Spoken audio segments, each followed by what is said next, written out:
پلیس ولایت لنینگراد روسیه از بازداشت دو نفر گمانبر به سوزانیدن یک مهاجر در شهر الکساندرووا واقع در کنار پوشکین خبر داد. این حادثه شب پنجم به ششم ایون روی داده و کارمندان پلیس شهر پوشکین الکی روز هفتم ایون در دهه ویروو ناحیه گاتچینای ولایت لنینگراد یک شهروند 27 ساله مولدووا و یک شهروند 43 ساله تاجیکستان را دستگیر کردند. این دو نفر به آن گمان بر میشوند که شب پنجم به ششم ایون در شهرک الکساندرووا به خانه‌ای که در آنجا چند مهاجر زندگی داشتند و در یک ساختمان کار میکردند حمله آورده در جریان این مناقشه به سر و روی یک شهروند 42 ساله ازبکستان بنزین ریخته او را آتش زدند.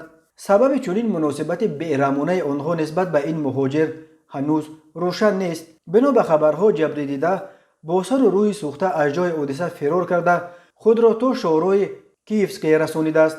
در اینجا اتفاقا او را یک شهروند دیگر تاجیکستان به ماشینش سوار کرده مهاجر جبری دیده را به دلیل وزنین بودن وضع سلامتیش از بیمارستان محلی با ماشین یاری تعجیلی به بیمارستان پژوهشگاه یاری تعجیلی شهر سنت پترزبورگ به نام چنلیزه انتقال دادند. بر اساس نتیجه های تشخیص طبیبان سر و روی، گردن، دستان و پایهای مهاجر ازبک سوخته در قسمت جاغش زخم بریده دیده می شود و یک پاره گوشش را نیز بریدند. نسبت به دو نفر دستگیر شده با اتهام قصداً رسانیدن آسیب وزنین به سلامتی پرونده جنایتی گشوده هر دو را فعلا برای 2 روز بازداشت کردند.